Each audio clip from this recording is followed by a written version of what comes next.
The following is a fan-made chapter reading of the Pale Web serial novel by J.C. McCrae. The original text can be found at palewebserial.wordpress.com. If you'd like to donate to the author, please go to patreon.com/wildbow. Thank you for listening.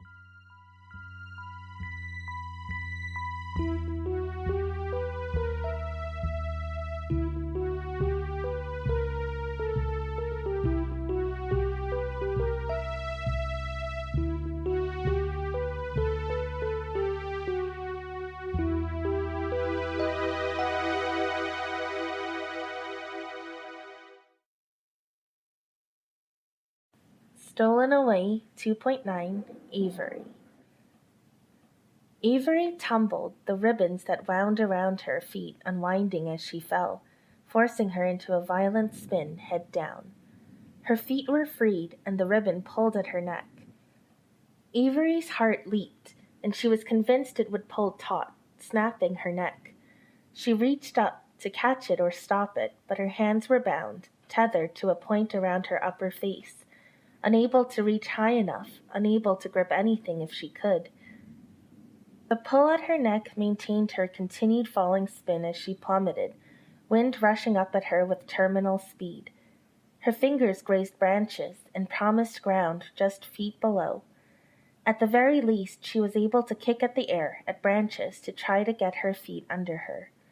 The eyes unwound and it was dark, and it was more disorienting to be able to see than anything, because she still spun, still grazed branches, and the vast surfaces around her gave no sense of up and down.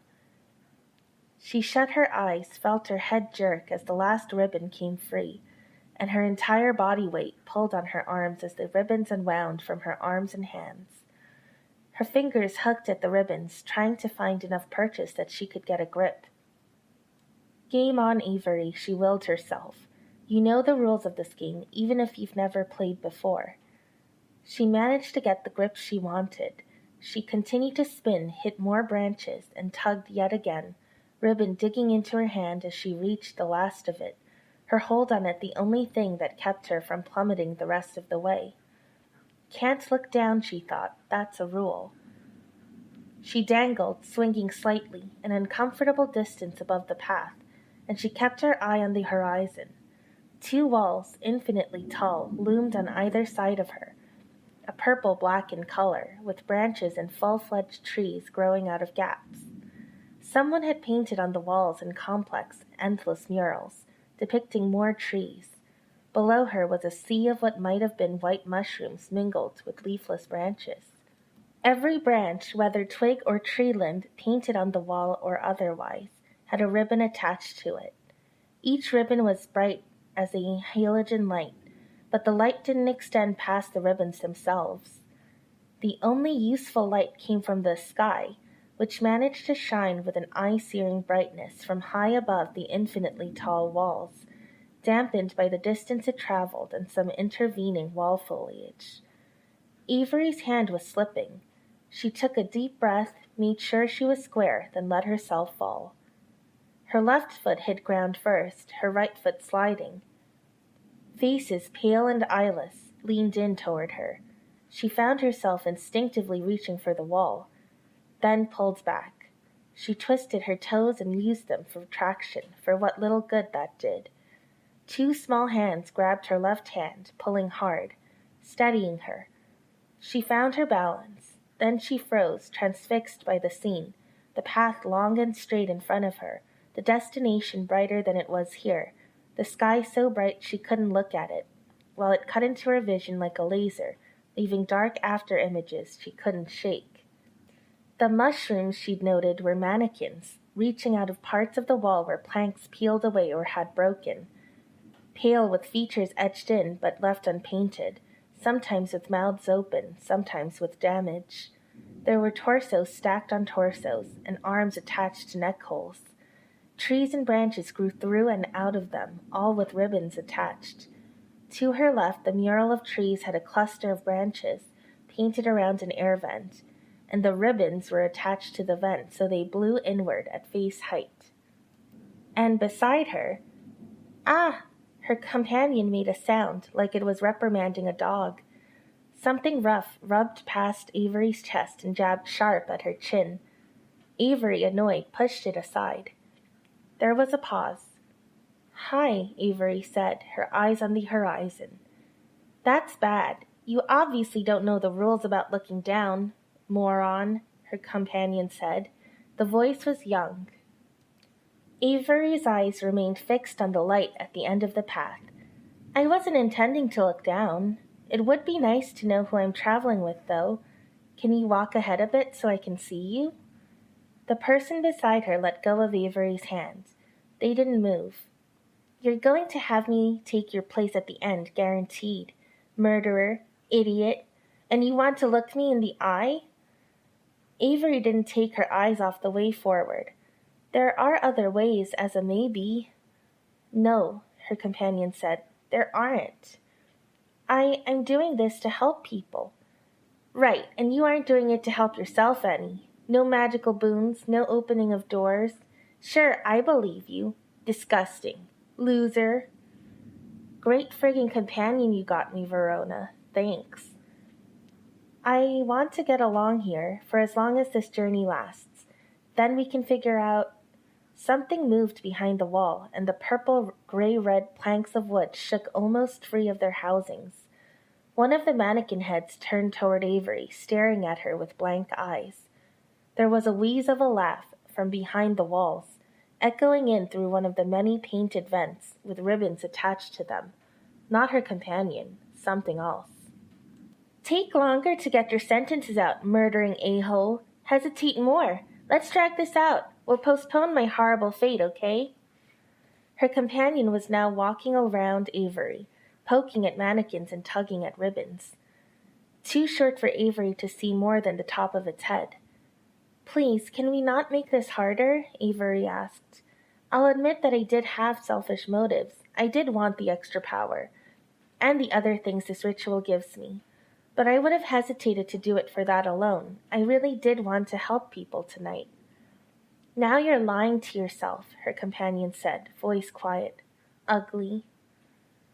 Something banged against the planks further down the path, and the walls were like a tight drum, carrying the sound into the narrow space that was only maybe 5 feet across. "I would like to see your face," Avery said, "so I can know who I'm dealing with." Her companion walked up the path until she reached a group of shattered mannequins with a larger tree growing through them. She climbed up them, knocking mannequin parts loose as she climbed. It was a kid, no older than 8, possibly younger, with messy blonde hair, a jacket, a top, and bare feet. Avery measured her steps carefully, getting a feel for the ground before catching up. The opossum girl hung from a branch over the path with both hands gripping the leafless wood, her face at Avery's eye level. Her hair was bleached and messy, her skin pale and smudged in places, her feet dirty, and she had dark circles under her eyes like someone had punched her. She wore a white jacket with a hood, and big black buttons had been sewn onto the hood to be eyes, cloth for ears, and actual teeth from various animals, sewn in around the edge of the hood. She didn't have any shorts or skirt on that Avery could see, but she wore an adult-sized t-shirt that came to her knees, black. It was printed with "I have class, I have sass, I scream at own ass." "Murderer, a-hole, you prepared for this crap," the opossum girl said, accusatory. She was missing teeth. Her expression was solemn. "Makes me excited for the next parts. This is going to be good." "Oh boy. Can you tell me what your trick is? I read that the animal companions on the path have tricks they bring to the table." "I know it, and I think I'm not going to tell you somehow," the opossum girl said. She swung on the branch, and more of the mannequin parts clattered and fell free. "Do you have a name at least?" "Yeah, but you should name me Avery. You should pick a great name for me, so it sucks extra when you have to leave me for the wolf." Why did it have to look like a kid? Avery supposed the opossum had been a little one, so there was some analogy there. She wondered if opossums were assholes in general, or if Verona had picked out the worst one somehow. "Are you virginal?" Avery asked. The girl's eyes opened wide. In the practitioner and other sense, not the ordinary sense. You've never bled or tasted blood? I have, both, the girl said. That might explain the hostility then. Avery jumped at the sound of another bang against the wall. Broken, painted bits of wall cascaded down, dropping onto the narrow path, further ahead with some ribbons following after. A few were caught in the conflicting drafts of air where vents on the left wall blew in similar directions to the vents at the right wall. Be afraid, the opossum girl said, swinging. She dropped to the ground, then dashed off the path, right at the left wall. She pushed at a segment of the wall between two painted trees, beneath a headless mannequin body that was stuck in an arc, stomach thrust skyward, and the wall opened like a door. She disappeared within. Small hands gripped Avery's right hand, pulling her off balance. Avery caught herself. The little girl was there. She hadn't circled around, Avery was pretty sure. She'd appeared too quickly. You should stay, dunce. I can go ahead without you and talk to the wolf at the end of the path. Stick with me, please, Avery said, reaching out for the kid's shoulder, fingers bumping her neck before she found the grip she sought. How dangerous was the kid if she was bloody? Was she capable of doing harm, or was it only an attitude? It made it harder to trust her. Things moved behind the wall, pounding and thumping. Periodically, wood creaked like something big was walking on floorboards on the other side. Avery reached to her wrist where she had a few charms hanging from a simple rope bracelet. A bracelet Olivia had bought her. The pledge on Olivia's part had been that she'd buy a new charm for the bracelet every birthday and Christmas, in addition to other presents.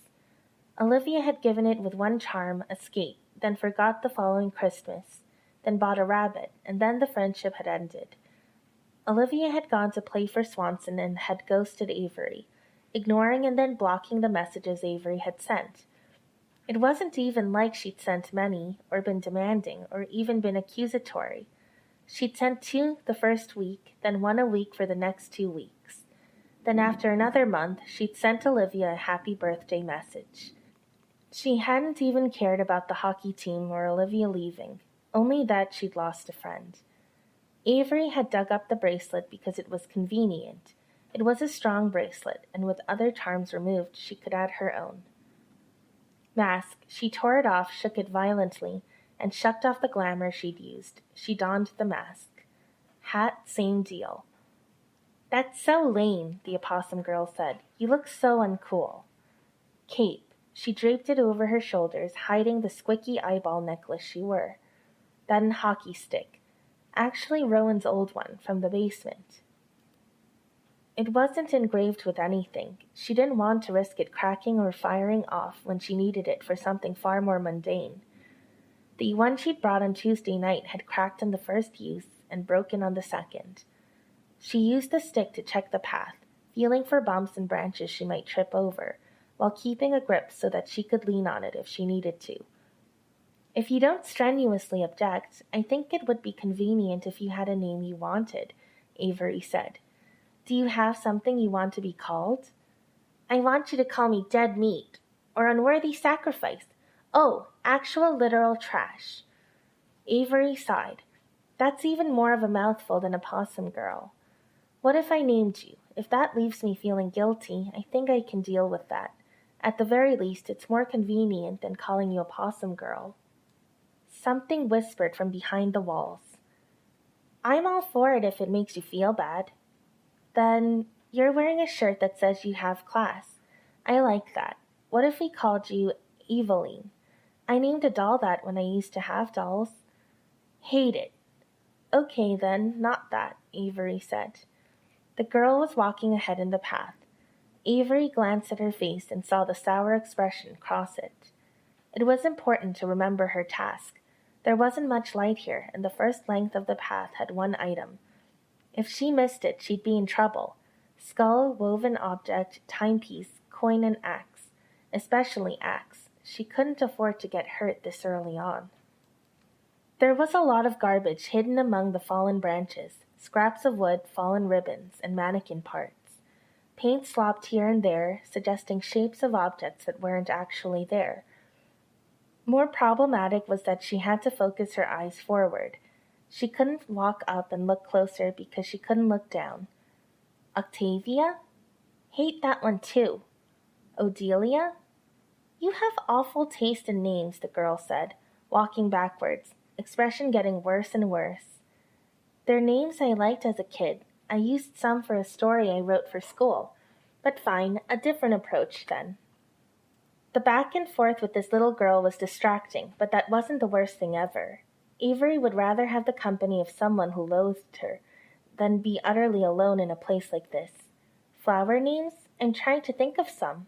Cicely, sweet Cicely is a flower, and it works as a name. You're really bad at this. Snowdrop? The kid looked at her, and there was something in her eyes, wary, surprised, hopeful. Snowdrop? Avery asked again, hoping to see that glimmer. It's not as bad as the other ones. But do you like it? The kid gave her a funny look. I hope you miss finding the item that's supposed to be around here. Okay, that's fair, Snowdrop, and it's 2 items. Nah, Snowdrop said. They walked between the 2 walls. On the one side something pounded. Sometimes it was 50 or 100 or 200 paces ahead of them. Sometimes it was behind. Like the thing on the other side was trying to sound them out, knocking on a wall to find the hollow spot, but the opposite. On the other, there were whispers and subtle movements, and sometimes a small hand reached out to pull on a branch and make it move, or stir a mannequin. It spooked Avery just about every time. Game on, she reminded herself. It was something she told herself at the start of any event, whether it was a prelim hockey game with her team or gym class. Every game had rules. In soccer, if the ball went out of bounds and she was the one who touched it last, it went to the other team. In hockey, there were icing rules, and rules about stick handling, and her league had rules about body checks. Sometimes that meant walking a very fine line, trying to stay in the zone where she was skating, or running her hardest, keeping her eye on the puck or the ball, and staying constantly aware of where everything and everyone was on the ice. The coach and captain would be shouting, and she'd have to listen for the calls amid the din of the arena. She had to control her physical contact with other players on the ice, where she could get in close and bump shoulders, while trying to get the puck, but a body check would get her pulled off the ice. This was the same. In addition to reading the papers Miss had given her over and over again, she'd done visualization training, not because it had ever done anything special for her, but because she'd wanted to put herself here, mentally, and figure out what she needed to be aware of. She'd pictured a winding path, and so far this path was straight, though the branches and mannequins leaned in, and detritus had gathered where the path met the painted wooden walls on either side. That made it easier to keep her eyes focused on her target. She'd imagined it would be the next bend, but for now it was that point where the path was brighter, off in the distance. Every step mattered, and how she reacted to aggression. She couldn't back up, not even a step. She couldn't look down. Everything stayed in bounds. The stick scraped left, then right, then left again. Periodically she caught on a branch or object and sent it skidding far enough ahead that she could see what she was dealing with. An empty cup, a television remote, a baby's shoe. I was going to lead a nice long life. I had the rest of the time with my mother to get drunk on her milk, cozy and safe. Then a good life awaited me, eating trash, eating bugs, eating plants, and eating carrion. I would have found a mate, I would have had babies, and I've heard that nature rewards good animals who have babies with a weeks-long hit of happy, like we've been given heroin. Doesn't help keep some moms from eating their babies. Avery scanned the area as best as she could. Mural, mannequin, road ahead, branch, ribbon. Mural, road, mannequin, trash. Nothing set in stone, Avery said, but if it does come to that, I am sorry. I'll remember your name. Nothing around here, Snowdrop said. Avery wished she could back up to look for something. Her eyes were peeled for a glint of steel, or possibly rust. For any shapes that looked too smooth to be a branch but too dark to be a mannequin. The wind picked up, sweeping from the path ahead to behind her, gusting in through the various vents and gaps in the walls. Mannequin arms and clawed branches reached in closer to the path. She had played hidden object games as a kid. It was a way for her parents to keep her occupied while Declan had been a toddler, something that taught her to spell, when she had to identify the word and use it. Every time she'd run into a word she didn't know, she'd run to her parents, get the answer, then run back to the computer. It had been a big part of her process of learning to read.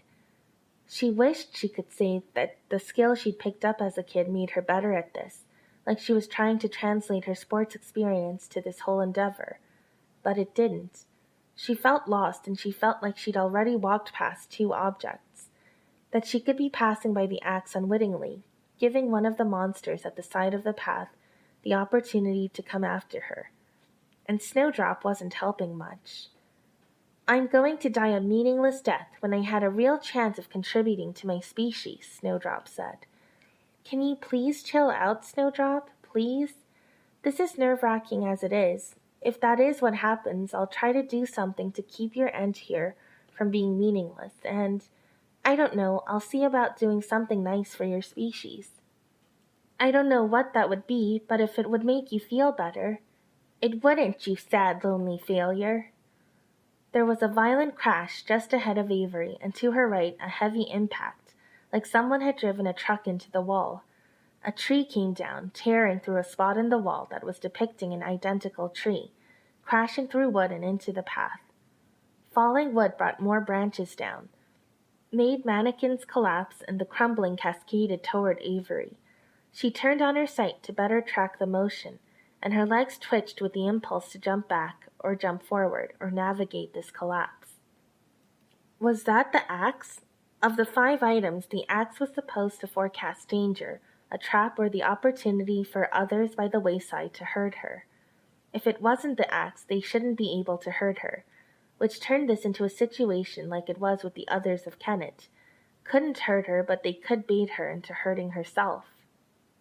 Or was it a distraction? Sleight of hand, so she might fall prey to another object. She looked around to see if there was anything she was missing, being careful not to look down. Faded color in the mural that didn't line up with the mural's colors. There was a tree with an apple, and the apple had faded hues that made it look rotten. Being careful not to step too close to the point where the floor met the wall, she extended her hockey stick. More things crashed ahead of her. She tried to keep her cool. "Game face," she thought. "Don't fricking drop it."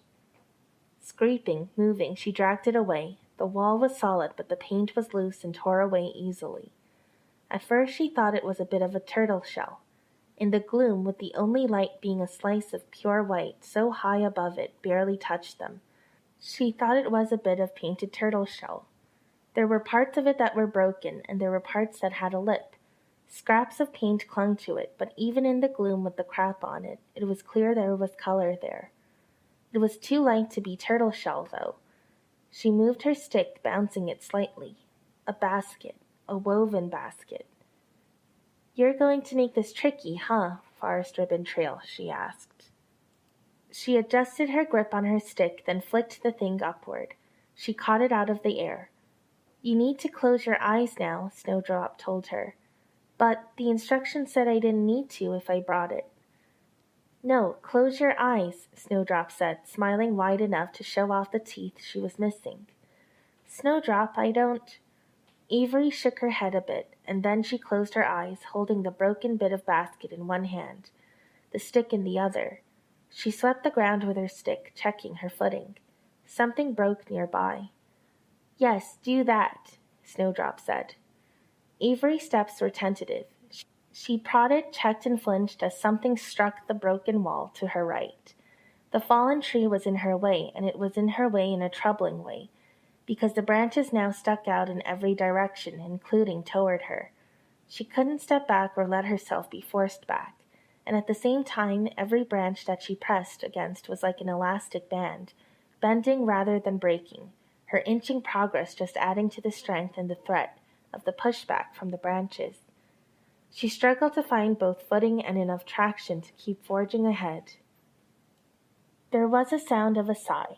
Small hands gripped her wrist and began moving branches.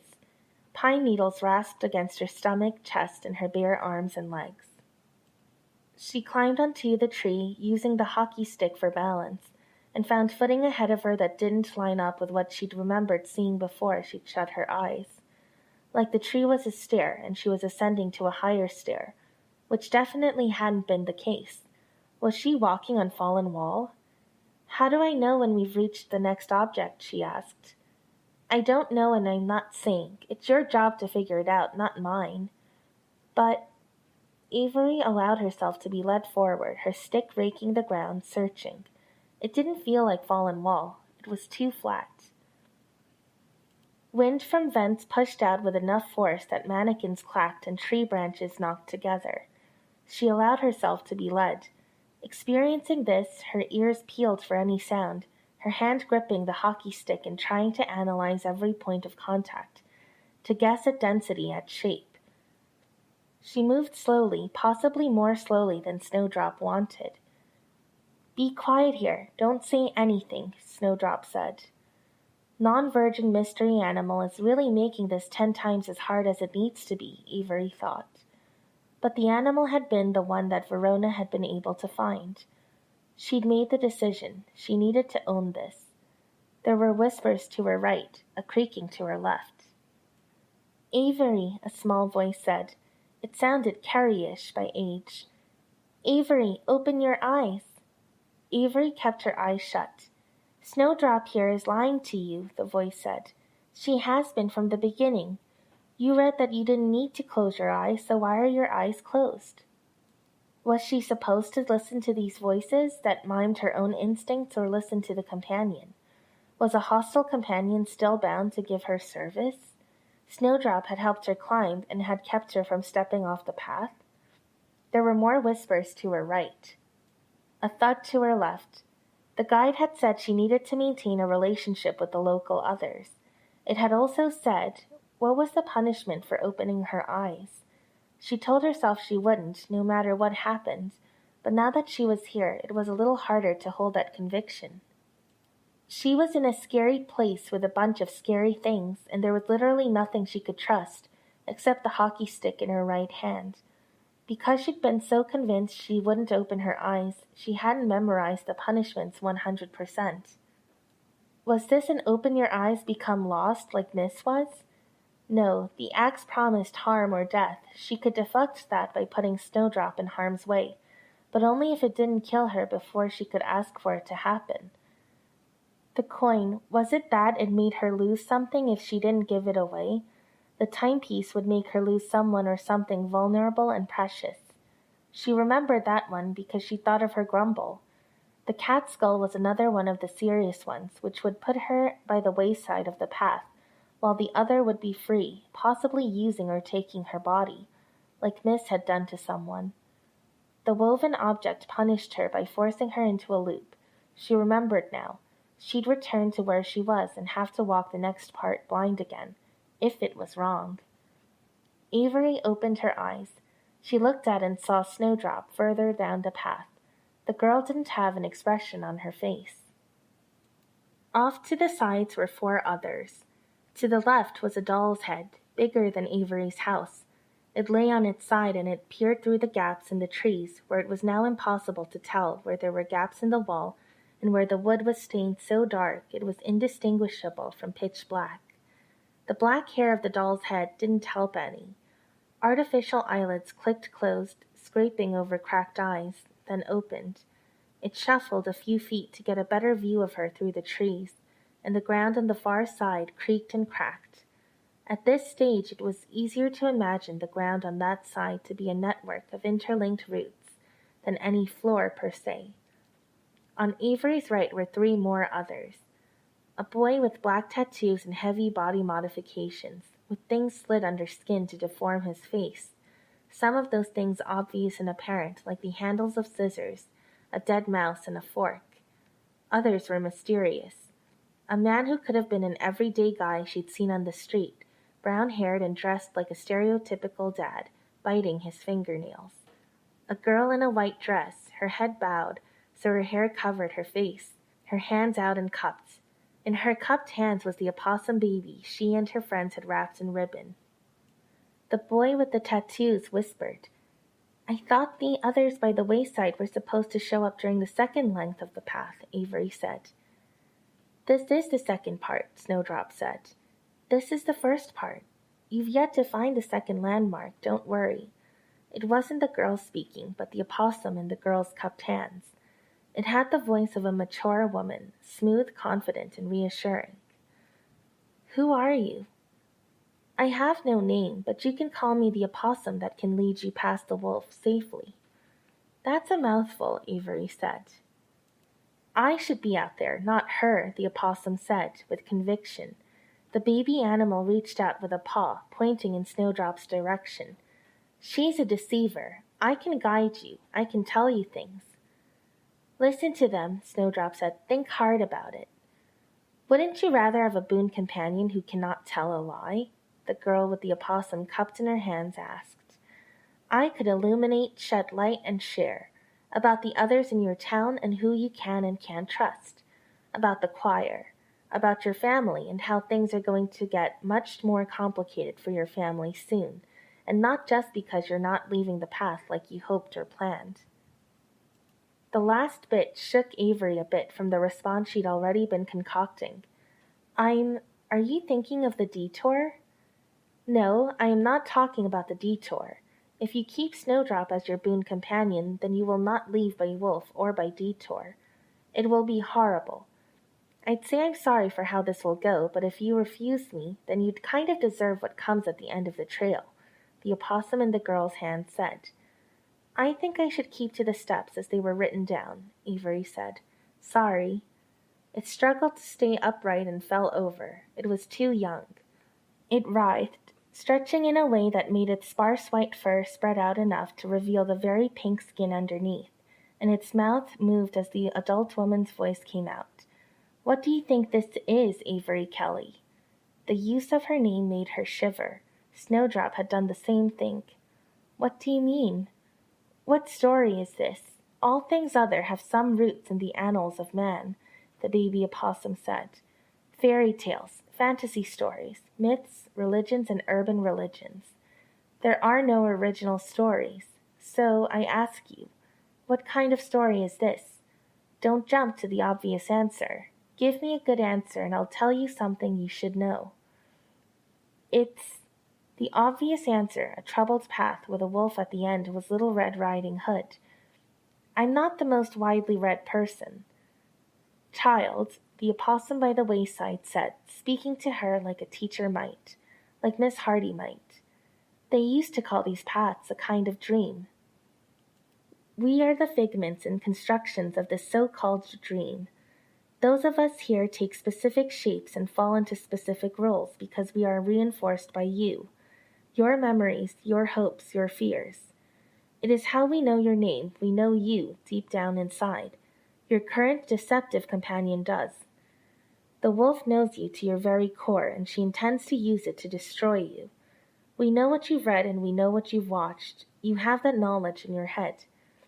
You can't just tell me? That would be taking away from the longer-term goal. If I told you, then you would be unable to walk away from the paths with what you require." From guessing a bit of pop culture? 2 steps down that same line of thought is a deeper answer. Avery shook her head. "But even if you get the answers you need to, pop culture and deeper answer alike, if you don't take me as a boon companion in little Snowdrop's place, then the wolf will have you, I'm sorry. Your family will be anxious in the morning, but they will dismiss it, letting you slip in their priorities, as they've done so very many times before. Your friends will be devastated and unsure what to do. Miss has told you she can't come. Time will pass and you will not leave here, unless interfered with or delayed, and they will be, by outside parties. Your family will not start looking for you until the mid-afternoon, when they try to call you. Your phone in your bag right now will answer the call, and they will hear only rustling, animal noises, and small frightened sounds. The wolf's noises and your sounds, Avery Kelly. They will panic and there will be nothing they can do." Avery almost took a step back at that. She lifted up her foot, then couldn't remember how far forward it had or how far back, and she couldn't step back. She wasn't sure she should step forward either. There were a few cases where she shouldn't, like the risk the woven object didn't want her to move forward if her eyes weren't closed, or if the axe was here, or if it was something else. Unable to stand on one foot, she set her foot down and felt a sharp pain at the back of her calf. A kick from Snowdrop before her foot settled. Snowdrop, she started. There was movement to her right. She looked and saw the little girl, head still bowed, hair in the way of her face, elevating the possum baby she held so it was close to Avery's face. In a woman's voice, the possum murmured, "You would not have Snowdrop with you. You would be utterly alone, with only the wolf to keep you company, and the wolf is very poor company to keep." "Snowdrop," Avery said, "any opinions on the matter? Clarifications? Thoughts?" "You should take her and abandon me. The way to the wolf will be harder, but the end result will be what you want," Snowdrop said, her eyebrows drawn together. "This feels so flipped around. I thought it would be more cut and dry, but it's only constant confusion. A strange place with strange people."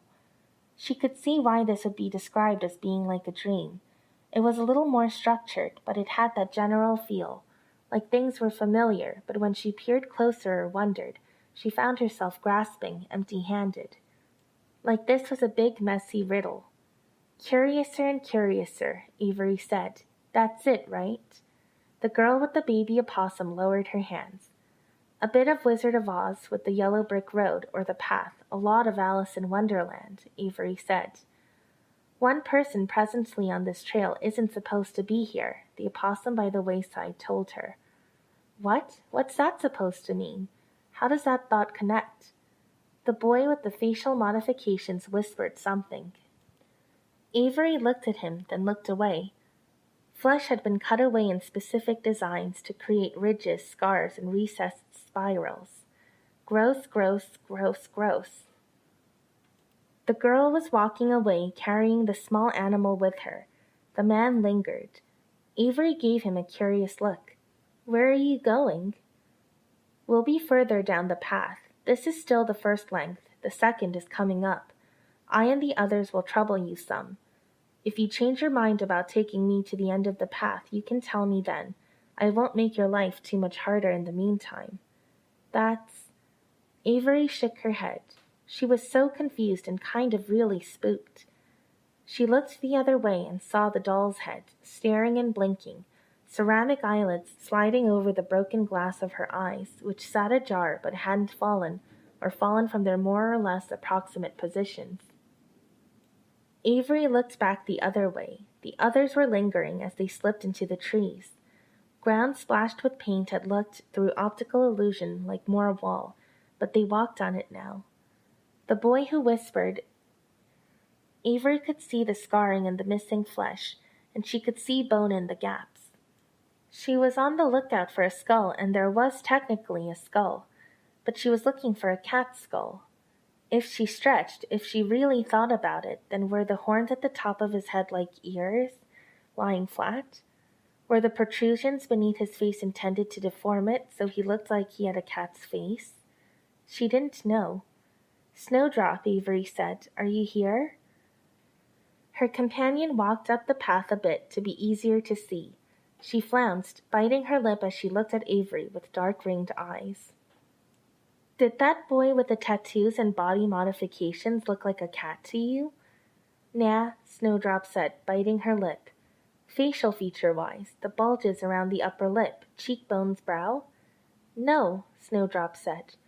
Avery had been 50-50 on it and had intended to use Snowdrop as the tiebreaker. But now she'd asked and she didn't feel 50-50 about it any more. She felt like asking Snowdrop and then doing the opposite was the biggest asshole move, but... She tucked the bit of basket into her waistband, then, still holding her hockey stick as a kind of walking stick, the flat end up, she put out a hand for Snowdrop. Snowdrop hesitated, then took her hand, looking confused. Avery turned to walk back the way she'd come. So that was one thing answered. This was a topsy-turvy place where things and people didn't make sense. Alice had the white rabbit who fretted about being late that led her through the areas. Avery had a very belligerent, not terribly useful urchin girl. Who wasn't supposed to be here? Herself? Was it Snowdrop if Snowdrop was non-virginal? One of the others? An invader? Who would invade? The choir? There was a giant doll head, the girl who carried the other opossum, the normal man, and the whispering cat. She walked the way she'd come, and she didn't recognize anything. There was less and less wall, and the wall that was there was different, stretched between branches and between the trunks of trees like membrane. Some trees looked artificial, like paintings on boards for a school play. The ribbons were omnipresent. When would she know if she got it right? When she walked for hours, and there wasn't another landmark. What did she do then? Should she turn back again? Bail out using Snowdrop as a sacrifice? The slice of blinding white sky above was widening as the walls ceased to be a thing. At the same time, the foliage was denser, and the approximate light was similar. The mannequins were still present, but less of them were propped up by the road, and more were draped across the ground in the distance. Across roots when there was nothing for the roots to dig into but swimming darkness. Some dangled from trees or were impaled by branches. There was another sound, like someone banging on a wall, except there were no more walls really. Nothing that could produce that echoing boom. Was it the cabin where she'd been left? Were Verona and Lucy under attack? No, the cabin had log walls. There was no way something could produce that kind of noise by hitting a log wall. Talk to me, Snowdrop? I hope the wolf gets you like the other opossum said, lonely freak. Talk to me about things in a way that makes me less anxious, please. I want you to listen to me, and I want you to believe me, Avery. The kid walking beside her took on a more emotional tone. She could give you what you need. You'd be happier in the long run. Switch me for her and I'll be lost, and that's better than the wolf getting me. You get to go back to your friends. You get to try and do what you need to with the choir. Everyone wins except that other opossum. I'm not going to use her, Avery said, until I know more or see more. I think I'm closer to understanding you, and I'd rather have a devil I know than an other I don't. Snowdrop was silent, head bobbing up and down at the bottom edge of Avery's vision as she hurried to keep up. Come on, keep an eye out for the 3 objects. I'm really hoping that the wolf doesn't have the timepiece. Whatever object is 5th and last is supposed to dictate how the wolf acts, and we don't have the time for it to... Avery recalled what the girl by the wayside had said. To keep me. Was that what she was talking about? How long would it keep me? She had to focus. The cat skull was one of the more dangerous items, and she was hopeful that she'd spotted it. She wasn't sure if it counted as an item or landmark, if it was one of the others, but she was pressing forward, and she had the axe to watch out for. There was also the coin, which could make her lose something. It would be some kind of karma to escape this trail and arrive at her destination, but to lose the necklace. The banging continued, louder and louder, the sound of something massive striking wood, the echo when there was next to nothing for the sound to bounce against, the rattle of wooden planks that had been knocked ajar when there were no planks. There were more whispers in the trees. They're occupying this place, which might mean this is the second length of the journey. 2 objects on this part. Instructions were to beware the others, to keep to the path, not to step back, not to look down. Leafless trees streaked in purple and black paint, with bright white ribbons that shed no light, clustered in thick and dense. The path was 5 feet wide, but the branches on either side were narrowing down until it felt like it was less than a foot wide, and any movement past that point made branches scrape at her arms. The doll was there, head upright now, looking over and through the foliage with a painted face, a smile frozen on the lower half. Sinister. Part of Avery expected it to move all of a sudden. There were more whispers. I am so very sorry for what I have to do now, the normal man said from the wayside. Who are you? What are you? I'm Todd, he answered, and I'm so very tired of this place. It's like drowning in nothing for forever, and if you're lucky, then once every 20 or 50 or 100 years you can get to the surface. You find a place like this with a role you're supposed to step into. If you're clever about it, you can leave. Todd, if you're diplomatic, though, you can find someone willing to use the coin to free you, Avery said. You're already carrying the woven basket. The wolf will ask if you have more than one object. It won't negotiate if you don't leave all but one behind. I know you want to use the woven object. I know why. And I feel like shit about this, but I've got to stop your journey down the trail now. It's my only chance. But you can't save everyone, Avery Kelly, the other opossum said behind her. This is the second reality you have to face as part of your journey along this trail. The world is bleak, terrible things happen, and you cannot fix it whether you are a 13-year-old girl or a master practitioner in her 70s. I don't believe that, Avery said, looking back. No, if you did, then it would not have to be something you had to face. The small pink white-furred thing spoke. Todd is a very good teacher, however, in the bleakest and most awful things. Snowdrop made an alarmed sound. Avery turned. Todd was in the middle of the path. Avery stopped her forward march. Todd had a gun and there wasn't anything resembling cover. Been a long time since I did my thing, Todd told her, sounding very sad. I think if I were your skin, I could get free of this path and return to your world. I have to resist my instincts. I don't know who or what I used to be, that's been lost. But whenever I think about what I'll do when I'm free in your world again, I keep thinking I'll have to kill someone and lay my eggs in their corpse, and do that every day until someone gets around to exterminating me. He's a neat guy, Snowdrop said. No, he isn't, Avery said. Todd, don't be a dick. Do us all a favor. If you approach close and let me strangle you, I can minimize the damage to the skin the bullet would cause. That's a good plan, Snowdrop said. Let's do that plan. Avery hesitated. Would it hurt less? I have no idea, Todd said. It's been so long since I laid my hands on a mortal, I've entirely forgotten specifics about how you all work. To think I used to do it a lot. It would hurt less than the wolf getting you, the girl by the wayside said. Yeah, do it, Snowdrop said. Let him strangle you. To Avery's right, the whispering boy reached out from the trees, snatching for her stick. She pulled it back out of the way. She almost stepped back, trying to get her balance. She kicked Snowdrop, who was taking cover behind her, instead. Sorry, she said. Todd was on the path because of the axe. He had to be. That was a problem.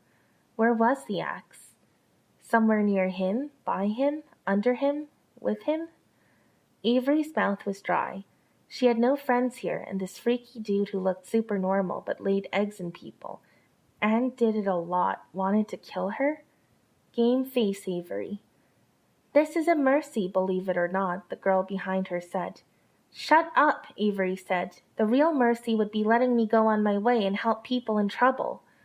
If you take me as your boon companion, I can resolve this. I can take you past Todd here and past the wolf. You can try, Todd growled the words, reasserting his grip on the handgun. I swear it to you. Victory over Todd, successful negotiation past the wolf as you imagined it. Then we will take that necklace to the people who are about to face the hungry choir, and we will tell them how to use it to best effect. Avery paused, wavering. Yes, Snowdrop whispered. Yes, yes, yes, yes. How did it go? Rub? No, not rub. Avery ventured closer to Todd, raising her chin. He reached for her throat. She let him. Flick. She hauled her hand out of her pocket, carrying a fistful of glamour. The cat-faced boy reached from the woods, grabbing at her, keeping her hand from rising. The dust poured out. Hold her. I'll make it worth your while, Todd told the boy, as his fingers dug into Avery's throat. He lifted her. Her arm jerked, but her wrist was held firm by a hand with rough and sharp things, pushed under the skin of the palm. Points dug into her. Strike the deal with me while you still have breath, the other possum called out. Avery kicked and Todd fended her off, twisting and pushing her up against trees near the edge of the trail. Todd gulped, then smiled. A dark blue and green stone was clamped between his teeth. There was a jostling, and Avery's wrist was freed. Flick.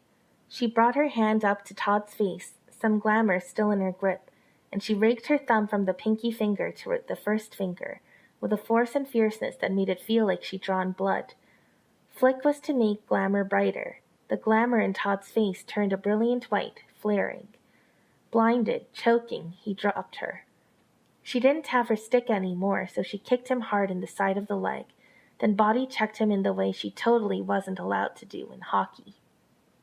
Pushing him off the path, Snowdrop ducked beneath him. She'd been the one who distracted the whispering boy and loosened his grip. She could see the axe now, an image carved into bark, a simple triangle with a line dropping from one point. It was low to the ground, which made looking at it dangerous. Avery couldn't aim her kick as she raised her foot. She kicked the bark free of the tree's trunk, and she could see the bare trunk out of the lower edge of her vision, even though she couldn't see where it had gone. "We bring one thing to the wolf," Snowdrop raised her voice. "One thing."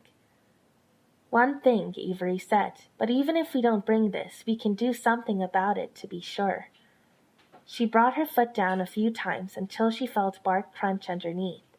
She ground it under her heel until the bark had broken down enough that she could be sure the image was disturbed. She hurried forward, one hand finding Snowdrop's head and using it to guide the girl and keep track of her. Her hand felt empty without the hockey stick which had been taken from her. "Avery Kelly," the possum by the wayside said, "get bent. Your parents didn't want you, Avery. You were an accidental pregnancy when they thought they were done. It was only after Carrie that they realized a medication your mom takes for her early arthritis counteracts her birth control. They regret you.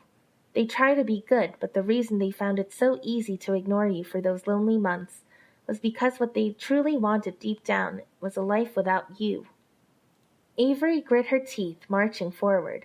Coin and timepiece, coin and timepiece. "I could resolve it. I could tell you what to do that would strike a chord in your mother's heart and kindle your father's love for you.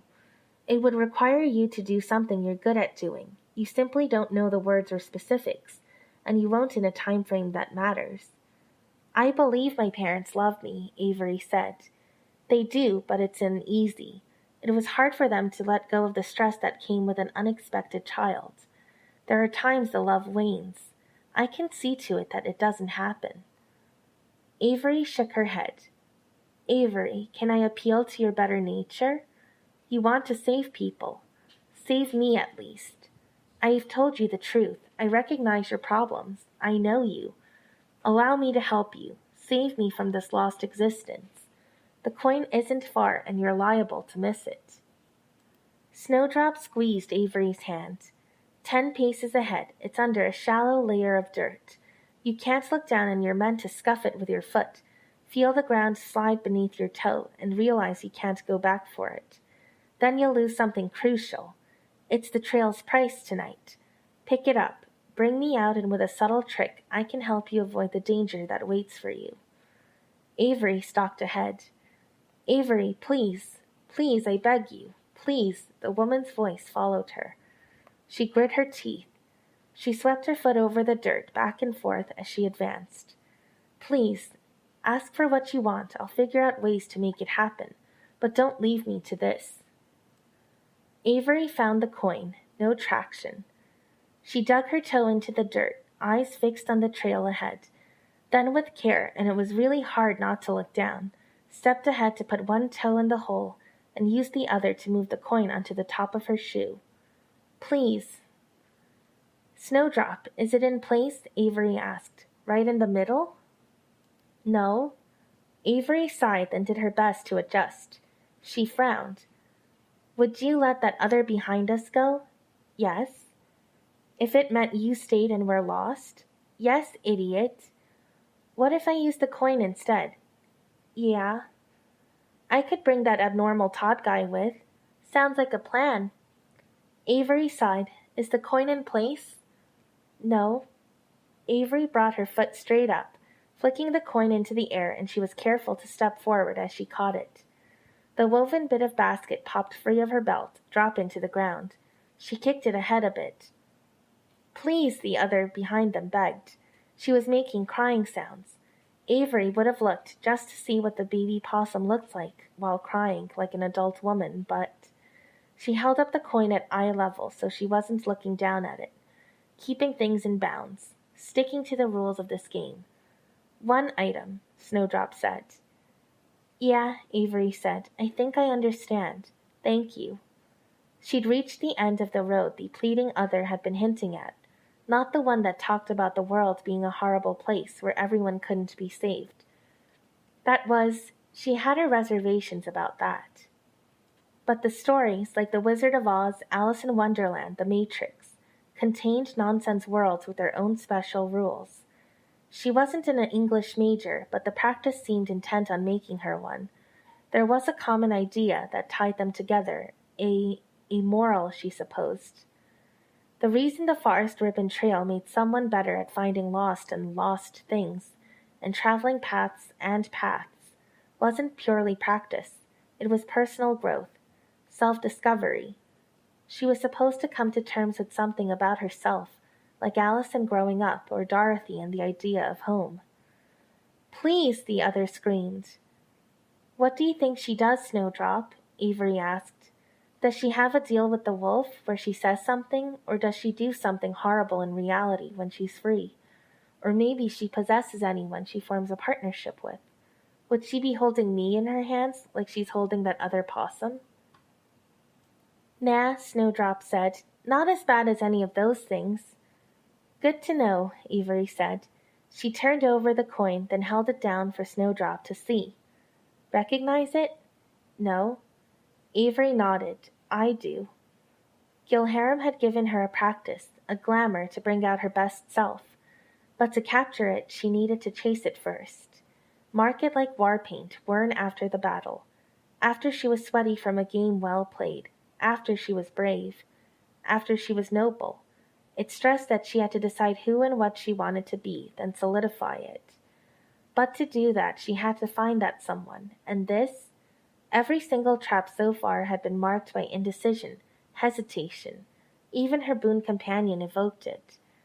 She exhaled slowly, forcing herself to be calm, and she laid her hand over her heart. There was still glamour in it from when she'd thrown the fistful at Todd. This is me, calming the fuck down as I figure stuff out and find confidence. As I leave a bit of that awful indecision behind. So if I'm going to have any natural glamour, let it start with that. When she pulled her hand away, there was no dust on it, only a trace of moisture, because she'd been running scared for most of this. You said we bring 1 item, huh? Avery asked. 1 item, numbskull. Avery tossed the coin to the other behind them.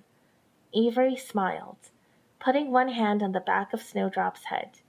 Did you want another name besides Snowdrop, before the wolf? Yes, I can't get used to it. Yeah, Avery said. She started walking, guiding Snowdrop. She dropped her hand and pointed down as they walked. The trail continued to change as they walked.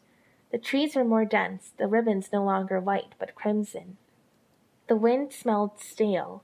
Her heart pounded. The wolf wouldn't be easy. I think if I'm grabbing 1 item, it'll have to be the timepiece, because we need that time. That's dumb, loser. The path creaked beneath her feet. She couldn't look to see, but it felt like she was walking on boards with a thin layer of dirt over top. It felt like the boards had absolutely nothing beneath them, the way they buckled and bowed beneath her weight, and she didn't weigh much at all. The others hadn't followed. In a way, defeating each of them on a mental level had put them behind her. The pounding sounds continued. Now she felt them reverberating through the floor. She couldn't see the source with the mist that had gathered, but she was getting closer and closer, and the inconsistent pounding was getting louder and louder. There was a pause and silence lingered. Then a bang, and the edge of the path to Avery's right popped, a board springing into the air as the rest creaked and groaned. She couldn't see or look, but she could hear them coming away one by one. Her focus was so much on her ears and tracking the sound that her eyes weren't trained on anything in particular. The wolf appeared, leaning forward out of the mist. a face twisted by age, as big as Avery's upper body, pale with shaggy black hair, 8 feet tall with breasts that drooped to the pelvis, held tight against her upper body and stomach by a stained, tight red dress. Every feature was warped by what could have been arthritis. Her movements were slow but made imposing by the way the boards beneath them creaked. Like one sudden movement from her could plunge them into oblivion. Drool dripped down from the wolf's mouth. Avery didn't look to see what it did to the ground. "Did you bring something from the trail?" the massive, gnarled old woman asked, her voice drawn out. "No," Snowdrop said. "I'm asking her." "I have nothing. I want to take the timepiece so you don't keep me here for an inconvenient length of time." The woman stepped away, the ground creaking beneath her. She reached off to the side and plucked something from the tree. She gave Avery a small toy hourglass, like the kind that would come from a cracker at Christmas. The woman smelled so bad. Avery glanced at the side of the trail, a branch without a ribbon. "How was your journey?" the old woman asked. "It was," Avery started, eyes still glancing. The hand came fast, striking Avery in the side of the head, clapping one ear, striking her jaw, and dashing her thoughts to white noise. She squinted her eyes shut so she wouldn't unintentionally look down. "Look at me," the old woman said, her voice wavering, her face leaning in until her chin was almost at Avery's shoulder, "while I am talking to you." Avery straightened, and before she could open her eyes, a gnarled, dry hand grabbed her by the shoulder, 2 fingers touching her face to pry eyes open. "I want to negotiate," Avery told the old woman. She touched her ear and her hand came away bloody. "It doesn't matter, neither the negotiation nor the blood you're touching now. It's not true harm. You'll heal from that before you leave. The true harm comes later." "I want to negotiate as the forest ribbon trail allows," Avery said again, swallowing. She'd use the rule of 3 if she had to. The old woman smiled. "What are your terms, then?" "That I be allowed to visit one location and see to affairs before you have me for the 1 hour, and that I forget what happens in that hour. That I suffer no lasting damage. That gifts are given appropriate to the token." The old woman wiped drool from her chin. She worked her jaw like it was sore, and broken partial dentures moved in her mouth, running up against teeth that had managed to survive. "I don't have the memory to remember all that. I'm an adult old woman." "Then I can repeat myself as many times as it takes. The rules are that I can waste your time if the timepiece is the thing closest to me, child. Even if you carry it, it is the closest thing to me. You have a time limit. Repeat yourself if you wish." Avery reached out in Snowdrop's direction. The opossum girl approached, and Avery put her hands on the girl's shoulders, keeping the girl between herself and the wolf. "Aha!" the old woman said. She smiled and drool dripped down. Then she laughed, and it was an uneven sound, unhinged. She hobbled away, pacing, moving. "You figured out her trick?" the old woman asked. "I did." Snowdrop carried the woven thing. "But the rule for the woven thing, child, remember? I may temporarily blind you. Avery flinched as the old woman reached. Her arm was long, even considering her height. She gripped Avery by the side of her face. With her other hand she reached into her own mouth and crushed it against blackened gums. The thumb came away black. She smeared it against one of Avery's eyes, and it stung. Her eye didn't open again. Avery saw Snowdrop back away, off to the side. "Stay close," Avery told Snowdrop. "Please, I need the time."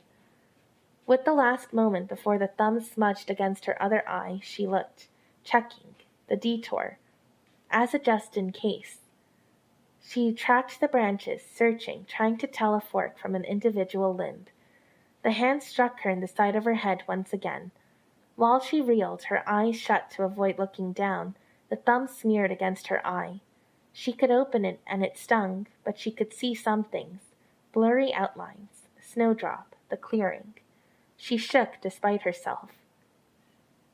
I want to negotiate if you're done. By the terms, I have kept to the rules. You have. It doesn't matter. Her heart pounded. Why the heck not?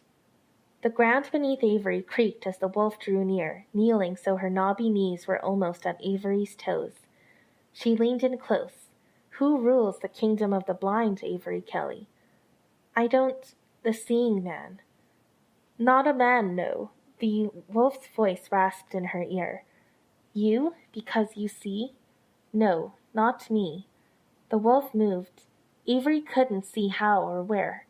Her head jerked. She tried to keep the rules in mind about not looking down. Even if she had only 10% of her vision, that could be enough. Something crashed through the thicket of trees. Avery turned, doing all she could to avoid backing up, standing firm. Snowdrop screamed. Stop! What are you doing? Avery shouted.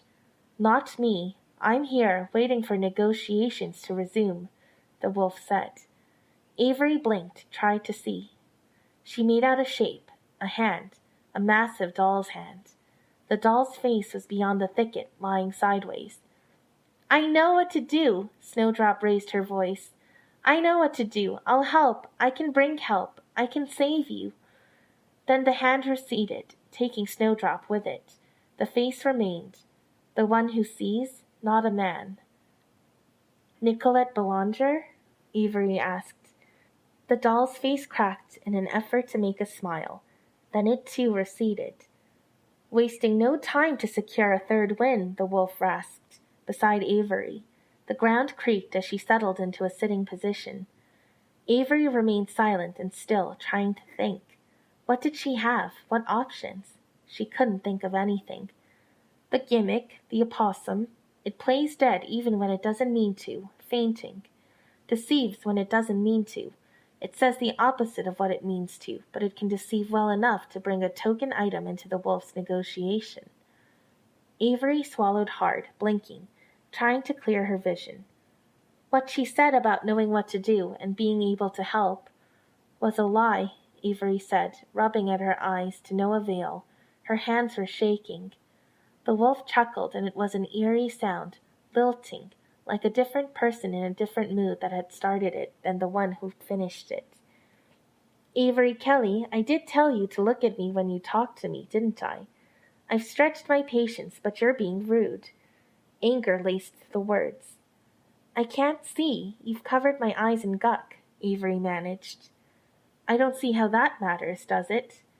Avery heard the splatter of drool against the ground and felt the ground beneath her feet creak and shift as the skinny, knobby, eerily tall wolf crept forward. You did so well up to this point. It was all Avery could do to avoid backing away.